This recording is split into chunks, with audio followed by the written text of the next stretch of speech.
Hello everyone, welcome to my channel maths with Kunde. हम लोगों ने पिछली क्लास में 2024 का सेट 1 और सेट 2 पिछली क्लासों में हमने इसको पूरा कंप्लीट कर लिया। उसके पूरे 20 बहुविकल्पी प्रश्न हम लोगों ने कर लिए हैं। तो आज की क्लास में हम लोग 2024 का सेट 3 जो इसका कोड है 822HV, उसको हम लोग आज उसके पूरे बहुविकल्पी 20 क्वेश्चन पूरा कंप्लीट करेंगे। और जो है जितने भी 2024 के पूरे सेट हैं, फिर उसके बाद 2023 के 22 के जितने भी सेट हैं, उन सब को हम लोग पूरे सेट्स को सॉल्व करेंगे। जैसे हर बच्चे को 20 में से 20 मार्क्स बहुविकल्पी, तो पूरा 20 में से 20 मिल ही जाए। तो फिर देर नहीं करते हैं और तुरंत देखते हैं आज 2024 का सेट 3। इसका क्वेश्चन में कह रहा है, पहले वाले में एक त्रिघात बहुपद है। त्रिघात मतलब एक 3 घात वाला बहुपद है कि अधिक से अधिक शून्यकों की संख्या कितनी होगी। तो 3 घात वाला यदि बहुपद है तो उसके अधिकतम शून्यकों की संख्या 3 होती है। जितना घात वाला है, अगर 4 घात का बहुपद है तो उसके अधिकतम शून्यकों की संख्या 4 होगी।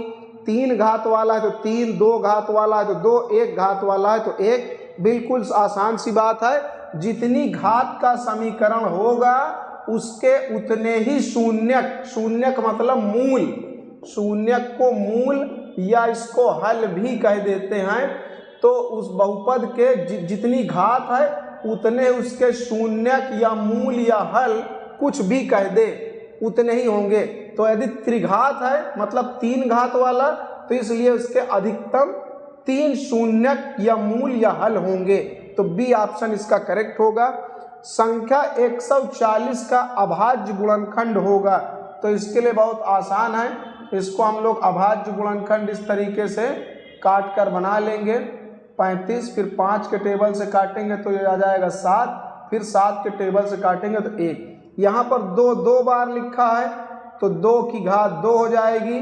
5 1 बार लिखा है और 7 1 बार लिखा है। 2 को हमने 2 बार लिखा है, 1 2, इसलिए 2 की घात 2 लग गई। अब ऐसा विकल्प कौन सा है? सी वाला इसका उत्तर सही होगा।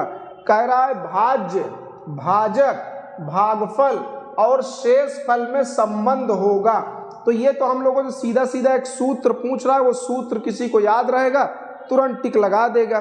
तो सही ऑप्शन इसका क्या होगा? भाज्य के बराबर ही लिखा जाता है।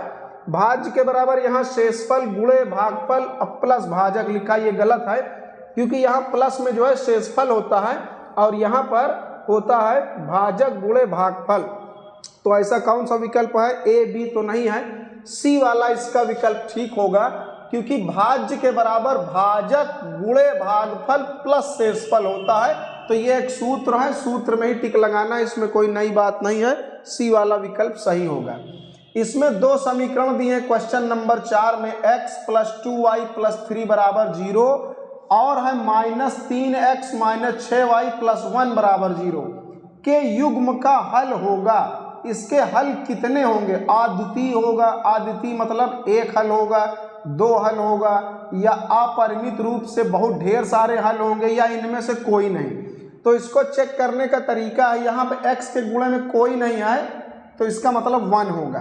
तो x के गुणांक के बटे में हम x का गुणांक लिखेंगे, मतलब a1 बटे a2, 1 बटे यहाँ से x का गुणांक क्या है? -3। फिर y के गुणांक के बटे में y का गुणांक, तो y का गुणांक यहाँ कौन है? 2, और यहाँ y का गुणांक कौन है? -6। तो इसको बोलते हैं a1 बटे a2 और ये है b1 बटे b2। और फिर गुणांक है अचर वाले पद को अचर पद के बटे में 3, और यहाँ अचर पद कौन है? 1, तो 3 बटे 1। तो इसको हम देखते हैं, यहाँ पर हल करेंगे। 2 1 कम 2, 2 तिहाई 6, तो ये -1 बटे 3 और ये भी वही है। नीचे माइनस लगाए या ऊपर उससे कोई फर्क नहीं पड़ता। और ये है 3 बटा 1। तो हम देख रहे हैं ये दोनों आपस में बराबर हैं और ये वाला बराबर नहीं है। तो इसका मतलब ये a1 बटे a2 है। जब a1 बटे a2 बराबर हो जाए b1 बटे b2 के, ये a1 बटे a2 है, ये b1 बटे b2, और c1 बटे c2 के बराबर ना हो, तो ये प्रतिबंध कौन सा होता है? A1 बटे A2 बराबर है एक दूसरे के, A1 बटे A2 बराबर है B1 बटे B2 के, लेकिन C1 बटे C2 इसके बराबर नहीं है। तो ऐसा तब होता है जब दो रेखाएं आपस में समांतर हों। इसका मतलब ये जब रेखाएं समांतर होंगी तो एक दूसरे को कभी काटेंगी नहीं, और जब कभी काटेंगी नहीं तो इसका मतलब इसका कोई हल नहीं होगा, इसका कोई हल नहीं होगा। तो ऐसा कोई विकल्प हमें नहीं दिया है, इसका मतलब ना तो ये विकल्प हमको दे रखा है, विकल्प इसका होना चाहिए कोई हल नहीं होगा, इसका कोई हल नहीं निकलेगा। तो ऐसा पहले विकल्प में भी नहीं कह रहा है, ना दूसरे में, ना तीसरे में। तो चौथा उत्तर में हम निशान लगाएंगे, इनमें से कोई बात हमारे लिए काम की नहीं है, तो इनमें से कोई नहीं, तो इसका विकल्प होगा डी। समांतर श्रेणी ये लिखी हुई है एक -5 -1 3, 7 का सर्वांतर।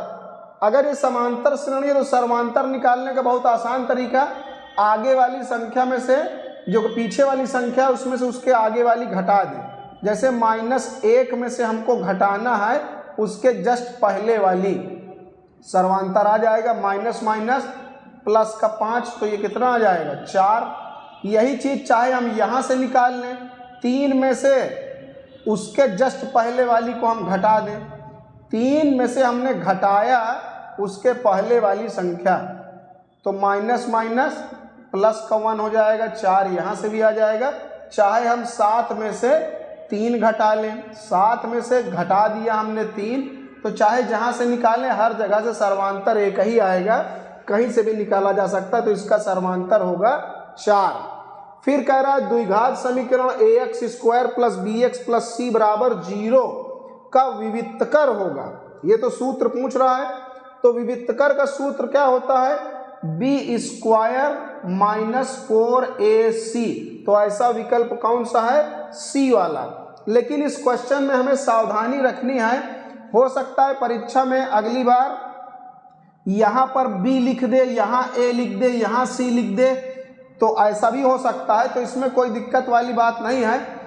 इसका कंसेप्ट ये है कि जो x के गुणांक होता है, यहाँ x का गुणांक पहले उसका वर्ग करते हैं, फिर -4 गुणे में जो x² के गुणे में है वो लिखा जाएगा, और गुणे में जो अचर पद है वो लिखा जाएगा, तो b² - 4ac ये आ जाएगा। जैसे इसको हम लोग अच्छी तरीके से समझ लें, जैसे अगर कोई ऐसा लिखा हुआ है, ये लिखा है, अब इसका अगर विविक्तकर पूछेगा तो जो x के गुणे में है हम उसको लिखेंगे a² माइनस यहाँ पर 4, फिर क्या लिखते हैं, फिर x² का गुणांक लिखते हैं ये, और फिर अचर पद। तो अगर इसका विविक्तकर पूछेगा तो ये हो जाएगा।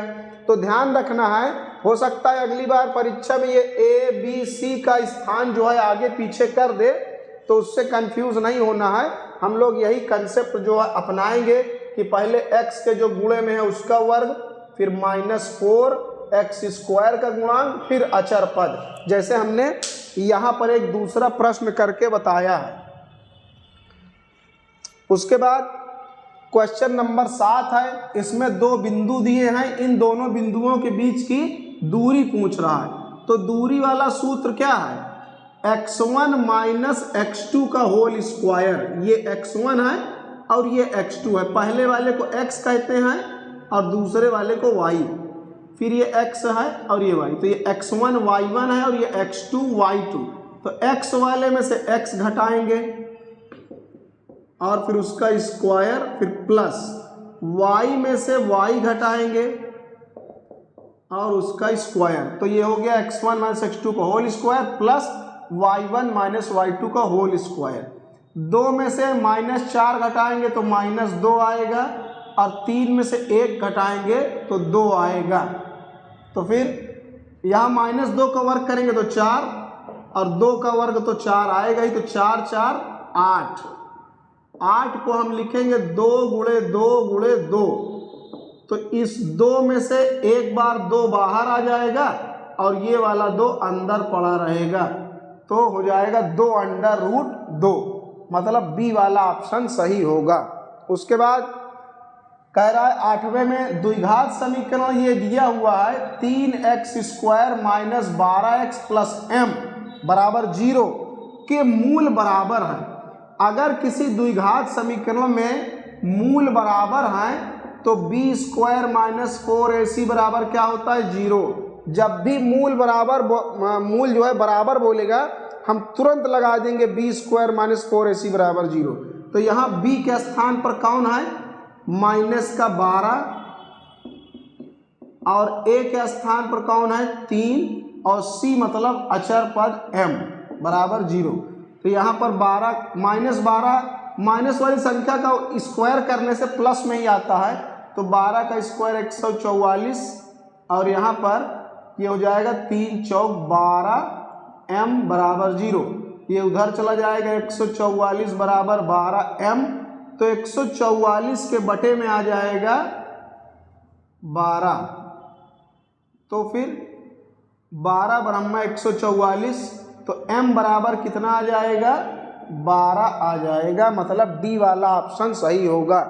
फिर कह रहा है 9 क्वेश्चन नंबर है एक समबाहु त्रिभुज ABC, एक समबाहु त्रिभुज है और उसकी सभी भुजाओं की लंबाई बताया है 2a।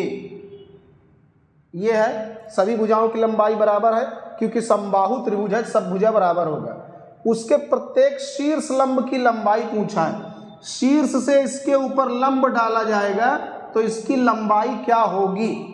तो अगर समबाहु त्रिभुज में किसी भुजा से ये लंब डाला जाता है तब ये इसकी सामने वाली भुजा को 2 बराबर भागों में बांटता है। ये पूरा 2a है तो ये 1a हो जाएगा और 1a ये हो जाएगा। आधा आधा 2a का आधा 1a आधा आधा विभाजित कर देगा। ऐसा सभी त्रिभुजों में नहीं होता। ये समद्विबाहु त्रिभुज में ऐसा होता है यदि ऊपर से लंब डाला जाए और समबाहु त्रिभुज में ऐसा होता है। सभी प्रकार के त्रिभुजों में ऐसा नहीं होता है कि ऊपर से लंब डाला जाए तो सामने वाली भुजा को वो 2 बराबर भाग में बांटे। ऐसा सभी त्रिभुजों में नहीं होता। ये समबाहु त्रिभुज है इसलिए ऐसा हो रहा है। यहाँ से जब लंब डालेंगे तो सामने वाली भुजा को 2 बराबर भाग में ये बांट देगा। बस हमें शीर्ष लंब की लंबाई निकालना है। मान लिया हमने कि शीर्ष लंब मतलब ये जो भुजा है ये भुजा की लंबाई निकालना, यही शीर्ष लंब है, इसकी लंबाई निकालना है। मान लिया इसकी लंबाई h तो पाइथागोरस का प्रमेय लगाएंगे। ये लंब है, यहाँ 90 के सामने वाली भुजा है कर्ण और ये है हमारा आधार। आधार कितना है इतना। इस वाले त्रिभुज में हम कर रहे हैं तो इस वाले त्रिभुज में आधार a है। तो लंब निकालने के लिए क्या सूत्र है अंडर रूट में 90 के सामने कर्ण का वर्ग, कर्ण कितना है 2a का वर्ग और नीचे आधार का वर्ग। तो 2a का वर्ग करेंगे तो 4a square minus a square, 2 का वर्ग 4 और a का स्क्वायर a आ जाएगा। तो 4a स्क्वायर में से 1a स्क्वायर जाएगा तो 3a square. a square root से बाहर आ जाएगा लेकिन 3 तो रूट से बाहर आ नहीं पाएगा। तो अंडर रूट 3a ये शीर्ष लंब की लंबाई है। a अंडर रूट 3 भी लिख सकते हैं, पहले a लिख दिए बाद में अंडर रूट 3। तो जैसा विकल्प हमारा C वाला है। उसके बाद कह रहा है नीचे एक सारणी दी हुई है, वर्ग अंतराल 1 3 से लेकर 3 है, बारंबारता 3 5 से 2 है, अब 5 से लेकर 7 तक के लिए 4 है, 7 से 9 के लिए 2, 9 से 11 के लिए 3। इसका माध्य निकालने के लिए हम लोगों से कह रहा है। तो माध्य निकालना इसका बहुत आसान है। इसके लिए बस थोड़ी सी जगह हम लोग बना लें, तुरंत इसका माध्य निकाल लेंगे। माध्य पिछले वाले सेट में भी आया था, इसका मतलब ये इम्पोर्टेंट है, माध्य निकालने के लिए कई बार पूछा गया है। तो हम लोग यहाँ पर माध्य निकाल ले रहे हैं थोड़ी सी जगह बनाकर। इसमें कोई दिक्कत नहीं माध्य निकालने के लिए। सबसे पहले हमें क्या करना है, xi fi और xi गुणे fi ये करना है। xi का मतलब ये वर्ग अंतराल से xi निकाला जाता है। यहाँ से xi निकलेगा और बारंबारता को fi कहते हैं। तो वर्ग अंतराल से यहाँ से कैसे निकालेंगे xi का मान, पहले 1 और 3 को जोड़ा जाए, 1 और 3 4 और उसका आधा कर दे तो 4 का आधा 2। उसी प्रकार अगला वाला 3 और 5 को जोड़ेंगे तो कितना आएगा 8, 8 का आधा करेंगे 4, हर बार आधा कर देना है। फिर 5 और 7 12, 12 का आधा 6 कर देंगे और उसके बाद 7 और 9 16 का आधा कर देंगे 8। उसी प्रकार 9 और 11 20, उसका आधा 10। बस सामने वाला लिख देंगे, 3 जो सामने सामने है बारंबार था, 3 2 4 2 3, 3 2 4 2 3, ये हो गया 3 2 4 2 3। अब यहाँ पर xi एक गुणे है fi, गुणा कर देना है, 3 दूना 6 और 4 दूना 8, 6 चौक 24, 8 दूना 16 और 10 तिया 30। बस अब कुछ नहीं करना, इसको जोड़ के नीचे लिखना है और इसको जोड़ के नीचे लिखना है। 3 2 5 4 9, 9 और ये 5 हो जाएगा 14। इसको हम लोग को जोड़, जितनी जल्दी जोड़ लिए उतनी जल्दी उत्तर आ जाएगा। फिर ये हो गया 8 6 14 4 18, 18 और 6 हो जाएगा 24। उसके बाद हाथ लगे 2 2 2 4 और एक 5, 5 और 3 8। बस अब इस वाले में इससे क्या करना है, भाग दे देना है, मतलब 84 में 14 से भाग दे देना है। तो 14 छंग 84 हो जाएगा, 6 उत्तर आएगा। इसका मतलब डी वाला विकल्प इसका सही होगा। उसके बाद हमारा क्वेश्चन नंबर 11 है। इसमें साइन 27 बटे कॉस 63 का मान पूछ रहा है। जब इस टाइप का क्वेश्चन आए, बटे में साइन कॉस या कॉट के साथ जो है टैन दिया हो, कॉसेक के साथ सेक दिया हो, तो इसमें दो में से किसी एक को चेंज करना है, चाहे ऊपर वाला चाहे नीचे वाला, किसी एक को। तो जैसे हम ऊपर वाले को लिख सकते हैं 90 - 63 और नीचे वाले को हम कुछ नहीं कर रहे हैं, क्योंकि 90 में से जब 63 जाएगा तो क्या बचेगा 27। तो हम 27 को 90 - 63 लिख सकते हैं। तो ये 90 डिग्री हो गई, 63 डिग्री। तो ये क्या है साइन 90 माइनस, और ये क्या है थीटा है, ये क्या है थीटा, कोण थीटा। तो हम लोगों ने सूत्र पढ़ा है साइन 90 माइनस थीटा, 63 को हम क्या कह रहे हैं थीटा। तो साइन 90 माइनस थीटा बराबर होता है कॉस थीटा। थीटा मतलब यहाँ कितना है 63 डिग्री। तो साइन 90 माइनस 63 बराबर क्या आ जाएगा कॉस 63 आ जाएगा। और ये जो बटे वाला कॉस 63 है वो अपनी जगह पर वैसे का वैसे पड़ा है। तो जब ऊपर नीचे सेम है तो कट करके आ जाएगा 1, मतलब इसका ए वाला ऑप्शन सही होगा। फिर कह रहा है यदि cos a बराबर √3/2 हो तो sin 2a का मान होगा। तो हम लोग यहाँ पर जान रहे हैं cos a बराबर √3/2 कब होता है, जब cos का मान 30 डिग्री होता। तो cos में √3/2 कब होगा cos 30 पर। तो हमने √3/2 के स्थान पर लिख दिया cos 30। अब दोनों पक्ष में तुलना करेंगे तो कोण A के बराबर में कितना आ जाएगा 30 डिग्री। बस अब हमें निकालना क्या है साइन 2a का मान। तो साइन 2 और a की जगह हम कितना लिख देंगे 30 डिग्री। तो ये कितना बन गया हमारा साइन 60।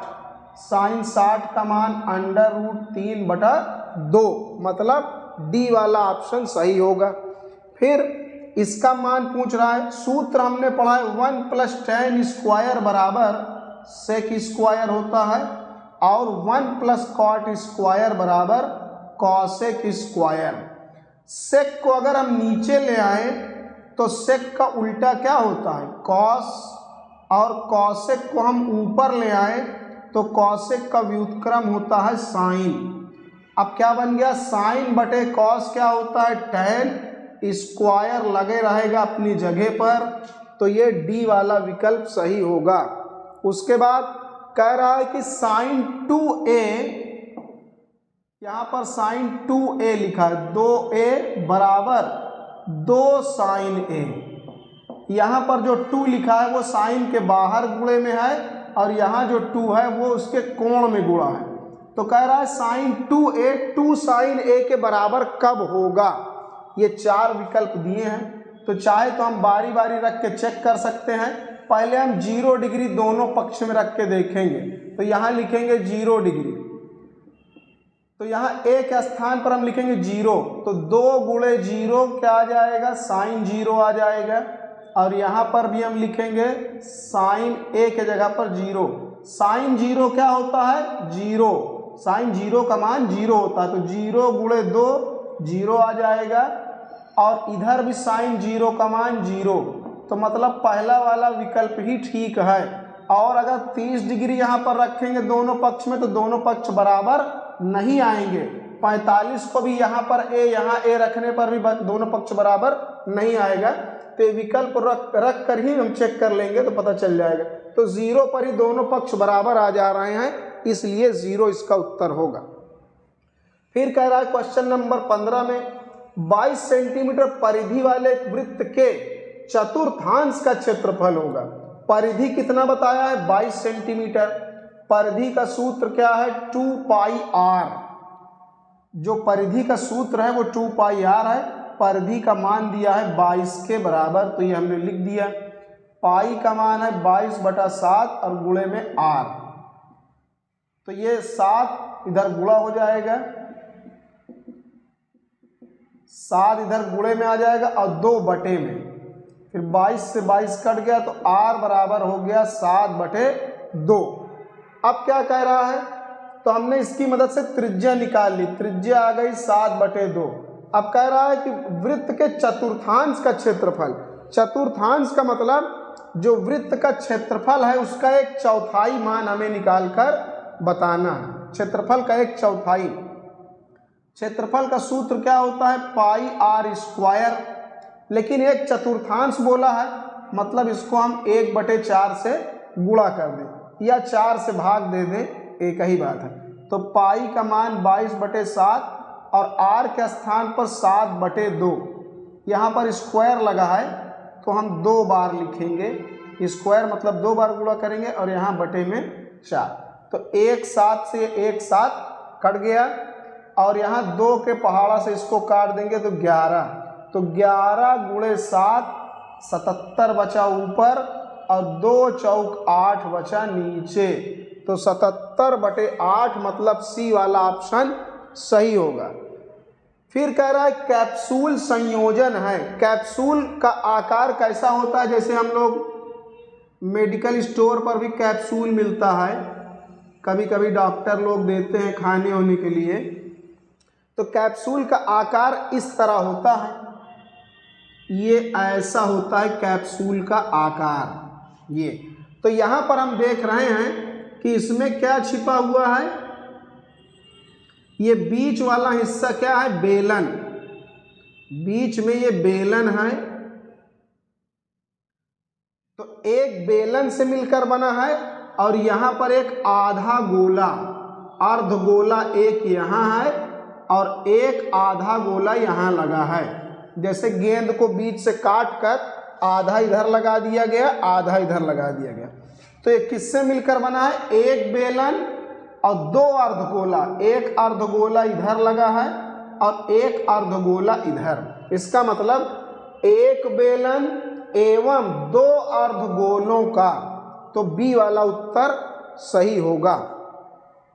फिर क्वेश्चन नंबर 17 है, यदि कुछ आंकड़ों का माध्य दिया है और बहुलक दिया है 32 और 35, तो माध्य है, पहला वाला माध्य है और दूसरा बहुलक। तो ये पहला वाला माध्य है, दूसरा वाला बहुलक है, तो माध्यक निकाल कर बताना है।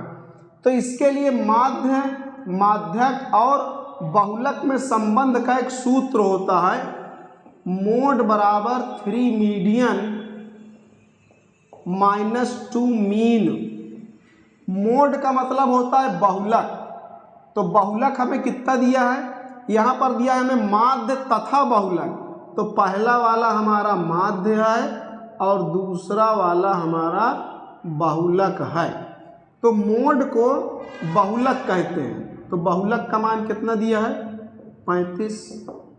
और हमें निकाल कर बताना है माध्यक। माध्यक मतलब यही मीडियन को माध्यक कहते हैं, तो हमें मीडियन निकाल कर बताना है। मीडियन का मतलब माध्यक होता है अंग्रेजी में, हिंदी अंग्रेजी में है दोनों का नाम। फिर है मीन। मीन का मतलब जो है होता है माध्य। माध्य कितना दिया है 32। तो बस ये हो जाएगा। इसको हम लोग इधर तरफ ले आकर जोड़ देंगे। ये 32 दूना 64 आएगा माइनस का, लेकिन जब इस पार ले आएंगे तो प्लस का 64 हो जाएगा। और इधर 3 गुणे मीडियन। मीडियन मतलब माध्यक। तो 35 और 64 जोड़ लेंगे तो 5 4 9 हो जाएगा और 6 3 9 99। और ये 3 आ जाएगा बटे में बराबर मीडियन।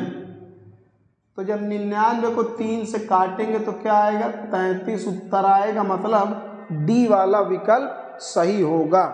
मीडियन का मतलब यहाँ पर माध्यक होता है हिंदी में। फिर कह रहा है 18 वाले निम्नलिखित बारंबारता सारणी का बहुलक वर्ग होगा। ये बहुत आसान है, इसको देखते ही टिक करना है। इसमें जो है पेन चलाने की जरूरत नहीं है, केवल टिक करना है। तो बहुलक का वर्ग, यदि बहुलक का वर्ग निकालना हो तो हमें बारंबारता वाले में देखना है। ये बारंबारता वाला बना है, इसमें ढूंढना है सबसे बड़ी संख्या कौन है। 8 7 18 19 6, इनमें सबसे बड़ी संख्या ढूंढ लेना है। सबसे बड़ी संख्या 19, तो 19 के सामने वाला जो ये अंतराल है यही बहुलक का वर्ग अंतराल है 15 20। तो 15 20 कहाँ लिखा है, बी वाला विकल्प इसका सही होगा। फिर कह रहा है 2 पासों को एक साथ उछालने पर, जो लूडो खेलने वाला पासा होता है उसको दोनों को एक साथ उछाला गया है। 2 पासों को एक साथ उछालने पर यदि 2 पासों को एक साथ फेंका जाए तो उनके गिरने की कुल संभावना, एक पासे की गिरने की संभावना होती है 6 प्रकार से, क्योंकि एक पासे पर 1 2 3 4 5 6 कुछ भी आ सकता है। एक पासा 6 प्रकार से गिर सकता है। तो 2 पासा कितने प्रकार से गिरेगा 6 गुणे 6। अगर 3 पासे हैं तो 6 गुणे 6 गुणे 6 3 बार लिख देंगे। 4 पासे यदि फेंके जा रहे हैं तो 6 को 4 बार गुणा कर देंगे एंड सो ऑन। तो ये अगर 2 पासों को फेंका जा रहा है तो उनके गिरने के कुल तरीके, कुल संभावनाएं इतनी है, उसको नीचे लिखेंगे। कुल संभावनाओं को नीचे लिखा जाएगा और जो हमें चाहिए उसको ऊपर। तो क्या चाहिए, फेंकने पर दोनों पासों पर प्राप्त संख्याओं का योगफल 10 होने की प्रायिकता। तो 10 कब कब आएगा, 10 आने के 3 तरीके हैं। या तो पहले पर 5 आए, दूसरे पर भी 5 आए, तब 5 और 5 को योग करने पर 10 आएगा। या तो पहले पर 6 आए, दूसरे पर 4 आए, तब 10 बन सकता है। या तो पहले पर 4 और दूसरे पर 6 आए, तब 10 बन सकता है। और कोई तरीका नहीं है, यही होगा। यही 3 तरीके से जब पासा गिरेगा दोनों तभी योगफल 10 आएगा। या तो 5 5 गिरे दोनों पर, पहले पर 5 दूसरे पर 5, तब योगफल 5 5 10 आएगा। या तो पहले पर 6 दूसरे पर 4, और या तो पहले पर 4 दूसरे पर 6। हमारे पास यही 3 तरीका है, 1 2 3। तो हमारे पक्ष में 3 तरीके हैं, 3 संभावनाएं हमारे पक्ष में हैं। और कुल संभावनाएं 6 6 36। 3 के पहाड़ा से इसको काटेंगे, 3 1 कम 3, और ये नीचे 12 बार कट जाएगा। इसका मतलब ए वाला उत्तर सही होगा। फिर एक लास्ट क्वेश्चन है आज का, एक पासे को एक बार फेंकने पर सम संख्या प्राप्त होने की प्रायिकता। पासे को एक बार जब फेंकते हैं तो या तो 1 आएगा, या तो 2, या तो 3, या तो 4, या तो 5, या तो 6। तो पासा फेंकते हैं तो उसके गिरने की कुल संभावना, एक बार फेंकने पर 6 संभावनाएं हैं, और 2 बार फेंकने पर 6 गुणे 6। तो एक ही बार यहाँ फेंका जा रहा है, इसलिए कुल संभावना 6 है। लेकिन हमें चाहिए क्या, सम संख्या हमें प्राप्त करनी। तो सम संख्या कब कब आएगा, या तो 2 आए, या तो 4, या तो 6। तो 1 2 3 संभावनाएं हमारे पक्ष में है, तो उसको कहाँ लिखा जाता है? ऊपर। तो 3 1 कम 3, 3 दूना 6, तो 1/2 मतलब सी वाला उत्तर इसका सही होगा।